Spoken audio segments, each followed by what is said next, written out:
Salut la machine et j'espère que tu es au top. Dans cette vidéo, on va parler d'ondes électromagnétiques. Alors je vais commencer par t'expliquer justement ce que c'est une onde électromagnétique. Puis je vais te faire une ouverture sur les spectres d'absorption et d'émission. Allez, on est parti.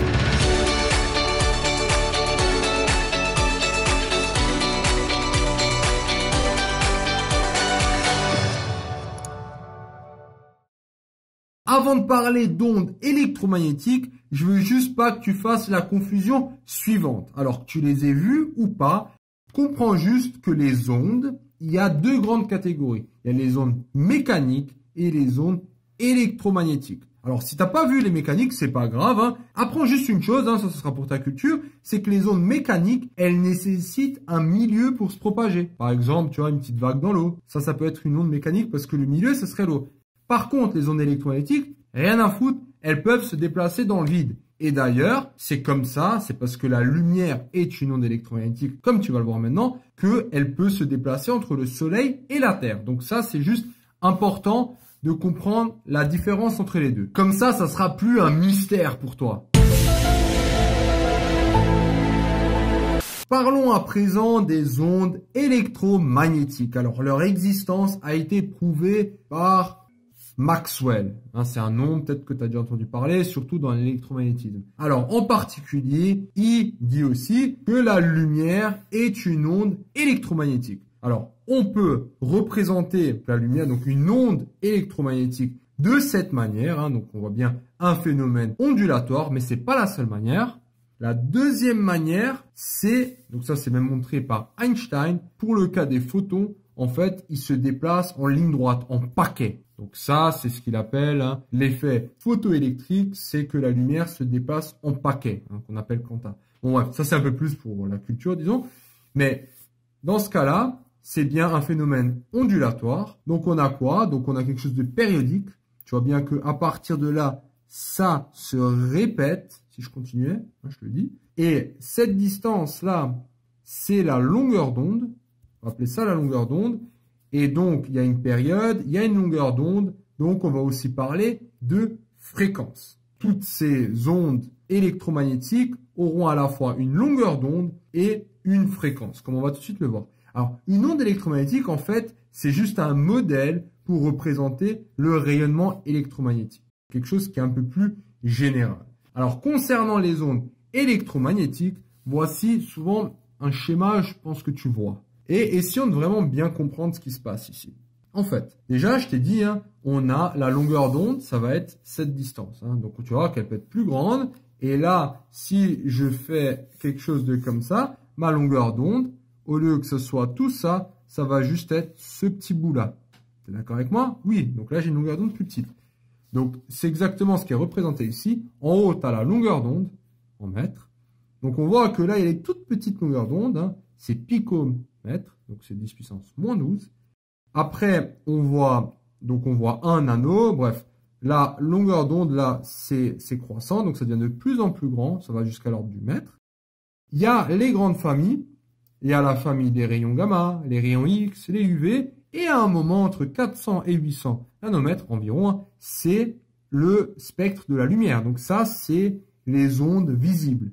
Donc t'imagines que nous, en fait, on voit vraiment que ça. Tu vois, on n'a pas une vision rayon X, ni une vision infrarouge, on n'a pas tout ça. Autre chose qui est dit ici, c'est que la longueur d'onde augmente et là, du coup, la fréquence, elle diminue. Donc on peut aussi voir ça au niveau de la fréquence. Et en parlant de fréquence, maintenant, je vais t'expliquer cette formule qu'on voit tout le temps. Cette formule, elle dit quoi? Elle dit que la longueur d'onde en mètres fois la fréquence en hertz, donc ça c'est nu, est égale à C, avec C, la vitesse de l'onde. Donc la lumière, on sait que dans le vide, c'est 3,00, ou bon, à peu près fois 10 puissance 8 mètres par seconde. Tout ça pour dire comment je trouve ça. Est-ce que j'ai besoin de l'apprendre par cœur? Moi, je pense pas. Célérité, c'est une vitesse. Moi, je connais une formule très bien. V est égal à D sur T. Sauf que là, on parle de la vitesse d'une onde, donc on appelle ça une célérité. Donc V devient C. La distance devient une longueur d'onde. Donc D, c'est lambda. Et le temps, je vais une fois garder temps. J'ai à peu près, j'ai déjà le C, j'ai le C et j'ai le lambda. Mais j'ai pas encore la fréquence. Ah, ça tombe bien. La fréquence, petit rappel, fréquence f, qu'on peut écrire, ou aussi dans ce cas-là, nu, c'est l'inverse de la période. Donc l'inverse du temps. Donc c'est 1 sur t. Donc là, on voit bien qu'en fait, on a ça, c'est égal à 1 sur t. Donc ça fait bien lambda fois 1 sur t. Donc ça fait bien lambda fois nu. Donc on obtient bien lambda fois nu est égal à c. C est égal à lambda fois nu. Yes. Et voilà, au niveau de cette formule, hein, déjà, ça c'est une bonne nouvelle. Pas besoin de l'apprendre. Alors comme dit, la source de lumière, donc maintenant on peut voir ça d'une manière un tout petit peu différente, c'est on va avoir des corps qui sont sources de lumière. Ça veut dire qu'un corps, s'il émet des ondes électromagnétiques dans la longueur d'onde du visible, qui est de 400 à 800 nanomètres, bah nous, justement, on peut les voir. Alors, quels sont les corps? Ça, c'est bien dans la question. On va avoir 3 exemples de corps qui émettent justement des ondes électromagnétiques. Le premier, c'est pas vraiment un corps, mais c'est une loi.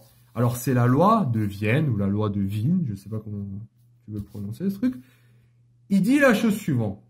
Tout corps émet un rayonnement électromagnétique continu. Sa longueur d'onde dépend de sa température. Bon, là, on parle des corps noirs, mais on va pas rentrer dans les détails. Mais il dit la chose suivante. Donc, en gros, quand il y a un rayonnement électromagnétique continu, donc on émet un rayonnement électromagnétique continu, et sa longueur d'onde, il y a vraiment une dépendance au niveau de la température. Oui, donc ce que je suis en train de te dire, c'est que plus je vais chauffer un corps, donc par exemple, si on prend une étoile, hein, donc lui, il parle justement de ce type de corps. On prend une étoile, plus elle est chaude, ben, on va voir que sa couleur, elle va commencer à changer. On a déjà vu peut-être le métal, quand on commence vraiment à le brûler, hein, il devient vraiment rouge au début, après il devient jaune. Bref, la couleur change. Alors, cette couleur, en fait, lui, donc la loi de Vienne, dit que on parcourt carrément tout le spectre. Alors, tout le spectre est parcouru. Alors, il y aura une vidéo spécialement là-dessus, donc t'étonne pas si je rentre pas dans les détails ou si tu vois pas le graphique hein, de la loi de Vienne, mais il y aura vraiment une vidéo là-dessus que je te conseille d'aller voir. Mais sinon, tout simplement, il dit qu'il y a juste une dépendance entre longueur d'onde d'un corps et sa température. Deuxième source de lumière, ça sera par exemple un laser. Alors un laser, c'est quoi? C'est un rayonnement monochromatique, hein, il y a seulement une couleur, par exemple le rouge, convergent en plus de ça. Donc son spectre, ça sera juste un trait.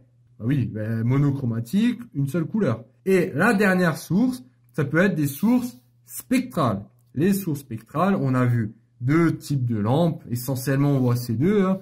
C'est la lampe à vapeur de mercure et la lampe à incandescence. Alors, attention, quand on parle de lumière, hein, la lumière, on sait que ça couvre tout le spectre visible, hein, c'est toutes les couleurs. Hein. Là, c'est pas parce que c'est des lumières, c'est pas parce que c'est des lampes que c'est des lumières blanches. Hein. Ça, c'est vraiment des lumières un peu particulières. Et donc, si tu vois les photos de ces lumières, tu vois qu'elles ont une certaine couleur. Ça veut dire que elles recouvrent en fait juste quelques raies. Donc, il y a quelques endroits où donc leur spectre, il aura juste quelques raies. Donc, voici pour 3 types de sources. Hein. Donc, la loi de Vienne qui nous donne tout le spectre selon la chaleur et la température et la longueur d'onde. Le laser monochromatique et les sources spectrales à plusieurs longueurs d'onde. Voilà tout sur les ondes électromagnétiques. Félicitations d'être arrivé jusqu'au bout de cette vidéo. Cette vidéo t'a plu? Ça tombe bien, il y en a encore. Sur matrix.fr, tu peux non seulement télécharger le résumé de cette vidéo, mais aussi retrouver tout ton programme avec plein d'exercices corrigés étape par étape. Tu peux aussi défier tes amis dans des jeux et te mesurer à la communauté Matrix pour gagner un cadeau tous les mois. On se retrouve sur matrix.fr.